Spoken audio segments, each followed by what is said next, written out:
بسم اللہ الرحمن الرحیم۔ قسط نمبر 866، فقہ اکبر فقہ اصغر میں فرق۔ دعوت ایمانی فقہ اکبر ہے اور مسائل اعمال کا علم فقہ اصغر ہے۔ امام ابو حنیفہ کا فرمان، علامہ انور شاہ کشمیری کا تبصرہ۔ دعوتی کام اور اس کا اسلوب۔ الحمدللہ وحدہ والصلاة والسلام علی من لا نبی بعدہ، اما بعد۔ فقہ اصغر یعنی چھوٹا فقہ، مسائل کا علم اعمال کے ساتھ جڑا ہوا ہے اور اعمال وقتی ہوتے ہیں۔ نماز کا وقت آ گیا، اب نماز کے مسائل کا علم ضروری ہے تاکہ نماز کو اچھی طرح ادا کر سکے۔ نماز پڑھ لی، ایک عمل مکمل ہوا، دوسرا عمل روزے کا شروع ہو گیا۔ اب روزے سے متعلق مسائل کا علم چاہیے تاکہ روزے اچھی طرح سے ادا کر سکے۔ رمضان کا مہینہ گیا، تیسرا عمل زکوٰۃ آ گیا، اسی طرح زکوٰۃ کے مسائل کا علم ہے، حج کے مسائل کا علم ہے، اسی طرح دیگر اعمال کا حال ہے، یعنی سب اعمال وقت کے ساتھ متعین ہے۔ اور ان اعمال کے مسائل کا علم جب سیکھ لیا جاتا ہے تو سیکھنے والے کو عالم دین کی سند سے نوازا جاتا ہے اور عالم صاحب کی اس علم سے فراغت بھی تسلیم کر لی جاتی ہے، اور یہ عالم صاحب جس مدرسے سے یہ علم حاصل کرتے ہیں اسی مدرسے کی نسبت سے نوازے جاتے ہیں، مثلا قاسمی، مظاہری، ندوی، فلاحی وغیرہ وغیرہ۔ اور اس علم مسائل اعمال کو علم فقہ اصغر کہتے ہیں، اور اس کا حاصل کرنا ہر فرد بشر پر فرض نہیں۔ اگر ایک معتد بھی جماعت علماء کی موجود ہو تو بھی امت مسلمہ کے لیے کافی ہے، اس لیے کہ فقہ اصغر کا علم فرض کفایہ میں شمار ہوتا ہے۔ فقہ اکبر یعنی بڑا فقہ، ایمان اور یقین اور عقید توحید سے عوام الناس کو واقف کرانا اور انہیں داعی بنانا اور انہیں ان کے مقصد حیات پر کھڑا کرنا، جس طرح انبیاء اور صحابہ کیا کرتے تھے۔ اس دعوتی محنت اور اس کی نہج کو سیکھنا سکھانا اسے علم فقہ اکبر کہا جاتا ہے، اور یہ علم فقہ اکبر ہر شخص پر فرض عین ہے۔ اللہ تبلیغ والوں کو جزائے خیر عطا فرمائے کہ فقہ اکبر یعنی ایمان اور یقین کا نعرہ ساری دنیا میں لگا دیا اور کروڑوں آدمیوں کا عقیدہ درست کر دیا۔ حضرت امام ابو حنیفہ رحمۃ اللہ علیہ نے علم عقائد پر تفصیلی بحث فرمائی اور رسالے کو مکمل کیا، اور اس رسالے کا نام فقہ اکبر رکھا، اور اس علم یعنی فقہ اکبر کے حصول کو ہر مسلمان پر فرض ہونے کا فتویٰ صادر فرمایا۔ اور اپنی عمر کے آخری 2 سال امام ابو حنیفہ رحمۃ اللہ علیہ نے اپنی مسجد کے حلقے میں ایمان اور یقین ہی کی بات چلائی اور اسی میں مشغول رہے، اور فرمایا اگر یہ عمر کے آخری 2 سال ایمان اور یقین کی محنت پر نہ لگتے تو نعمان، یہ امام صاحب کا نام ہے، یقیناً ہلاک ہو جاتا۔ اس علم فقہ اکبر پر عمل کرنا 24 گھنٹے فرض ہیں، اور ایک ایک سیکنڈ اور ایک ایک سانس کے لیے ایمان اور یقین کے ساتھ وابستہ رہنا ایک مسلمان کے لیے ضروری ہے۔ یعنی اعمال وقت کے ساتھ متعین ہیں، مگر ایمان اور یقین ہر سانس ہر سیکنڈ کے لیے ضروری ہے۔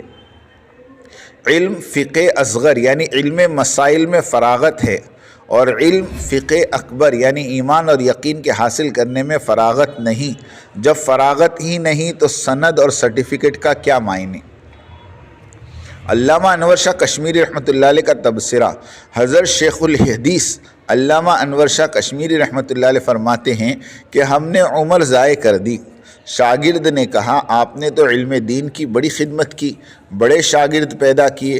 علامہ نے فرمایا ہم نے تو ساری زندگی فقہی اختلاف میں گزار دی، اپنے مسلک کو صحیح ثابت کرنے میں ساری توانائی صرف کر دی۔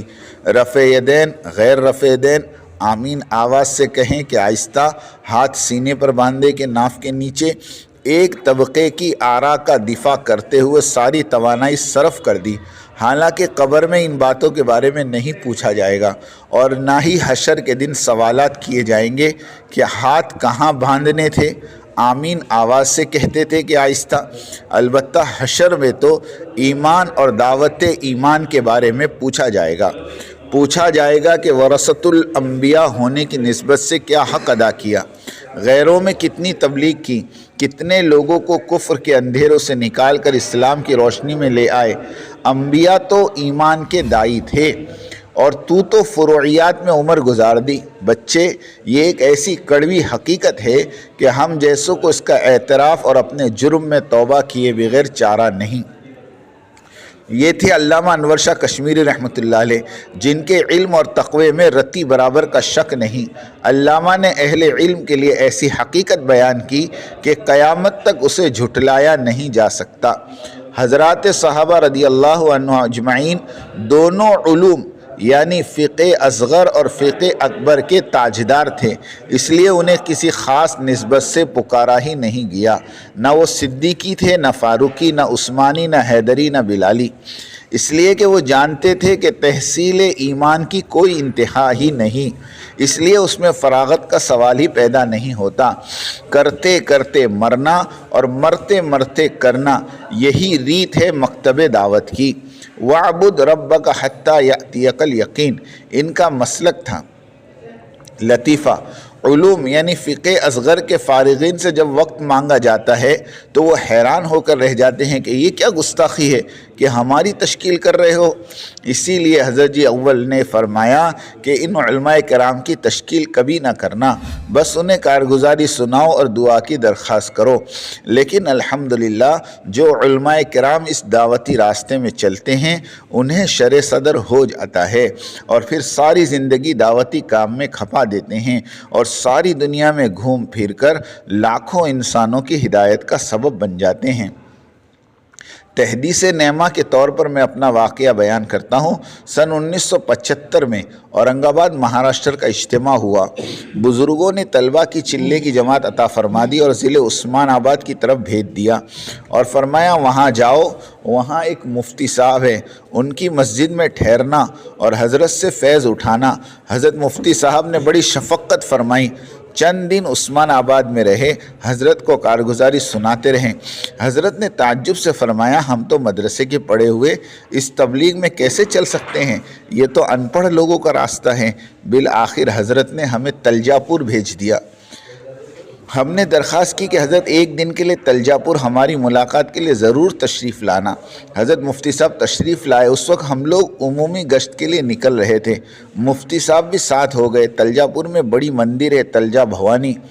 جب ہم گشت کرتے ہوئے بازار پہنچے تو ٹھیلوں پر پوجا کا سامان بیچنے والے اکثر ٹھیلے والے مسلمان تھے جنہیں کلمہ بھی نہیں آتا تھا، دین سے بالکل غافل تھے۔ دوران گشت حضرت مفتی صاحب چشمہ نکال کر آنسو پوچھتے رہتے تھے۔ بہت مغموم ہوئے مسلمانوں کی حالت دیکھ کر۔ 2-3 ہفتے کے بعد معلوم ہوا کہ مفتی صاحب چلے میں نکلے ہوئے ہیں اور حیدرآباد ملے پلی مرکز میں ہفتے واری اجتماع میں بیان بھی کیا۔ اس کے بعد آج تک دعوتی کام کی سرپرستی فرما رہے ہیں اور مفتی صاحب کی سرپرستی کی برکت سے سینکڑوں علماء کرام کے قلوب دعوتی کام کے لیے منشرح ہو رہے ہیں۔ اللہ تعالی حضرت مفتی صاحب کا سایہ ہمارے سروں پر دیر سلامت رکھے۔ دعوتی کام تحریک ایمانی ہے۔ تبلیغی محنت ایک عجیب کشش رکھتی ہے، یہ غیر محسوس طریقے پر انسان کو اپنا دیوانہ بنا لیتی ہے، اس لیے کہ یہ محنت ایمان کے بول بھی سکھاتی ہے اور دعوت دینے والے بندے کو ایمان اور یقین گھول گھول کر پلاتی ہے، جس کی وجہ سے داعی ہر وقت ہر پل اس محنت کے لیے تیار رہتا ہے۔ اس کی نظر میں اپنی جان، مال، اولاد، گھر بار سب کے سب دوسرے درجے کی حیثیت رکھتے ہیں، پہلے درجے پر دعوتی محنت ہوتی ہے۔ لفظی ایمان حقیقی ایمان میں تبدیل ہو جاتا ہے، جس کی وجہ سے اسے مقامی کام اور خروج دونوں برابر ہو جاتے ہیں۔ وہ تو اشارے کا منتظر رہتا ہے کہ کب مشورے والے مجھے کہیں بھیج دے اور میں لبیک کہتا ہوا چلا جاؤں۔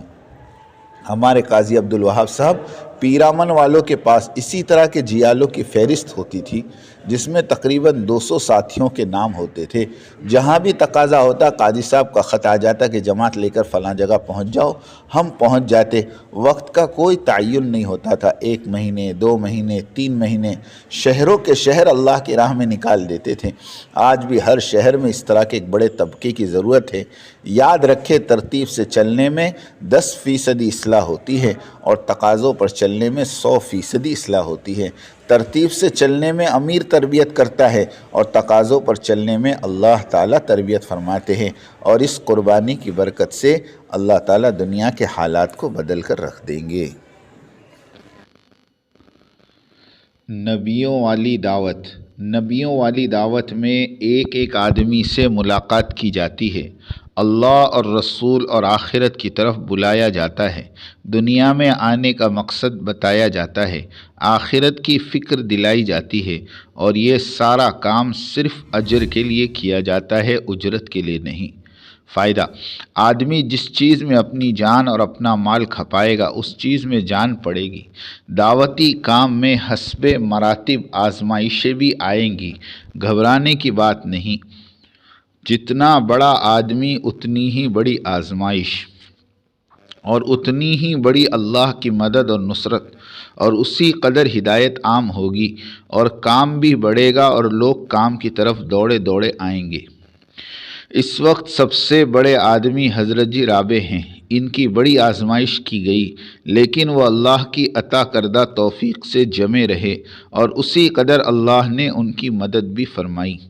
ان کی آواز پر دنیائے تمام کے ممالک میں بسنے والے داعیوں نے لبیک کہا۔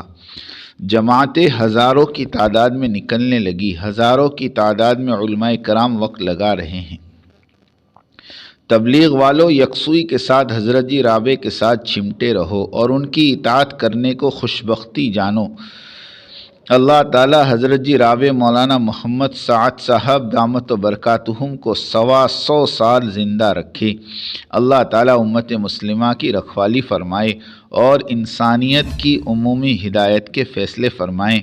آمین وآخر دعوانا ان الحمد للہ رب العالمین۔ تم بات کو غلط مطلب نکالو گے اپنے ذہن سے، اور میرے ذہن میں جو مطلب ہے اس پہ غور نہیں کرو گے۔ یہ بڑی مصیبت ہے زمانے میں۔ بجائے جو میں چاہتا ہوں اس طرف توجہ کرنے کے، اپنے دماغ میں جو کچھ لیے بیٹھے ہو اس کو غلط رخ پر لے جاؤ گے۔ سنو غور سے۔ بات کو سمجھنے کے لیے سب سے پہلے آدمی اپنے ذہن کو اور اپنے برتن کو اعتراض اور تردد اور اشکال سے خالی کرے، اس لیے کہ اگر کسی بات کو بھی مفہوم مخالف اور کسی بات کو بھی کسی دوسرے عمل کی تردید یا اس کی تنقیص یا اس کی افادیت کو کم سمجھنے کے سوء ظن کے ساتھ سنا گیا، نفع کی باتوں سے نقصان ہونا یقینی ہے۔ اس لیے سب سے پہلے ہم اس کی نیت کریں، پوری بات سنیں گے، آگے پوری بات نقل کریں گے۔ آدھی سننا یہ بھی دین دعوت کے لیے ناقص، اور آدھی بات کا نقل کرنا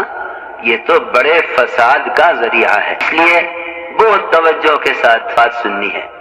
اور اگر آپ نے ابھی تک ہمارا چینل سبسکرائب نہیں کیا تو فوراً سبسکرائب کیجئے، ساتھ ہی بیل آئیکن پر کلک کریں تاکہ مزید آنے والی ویڈیو ہیں وہ آپ کو وقت پر ملتی رہیں۔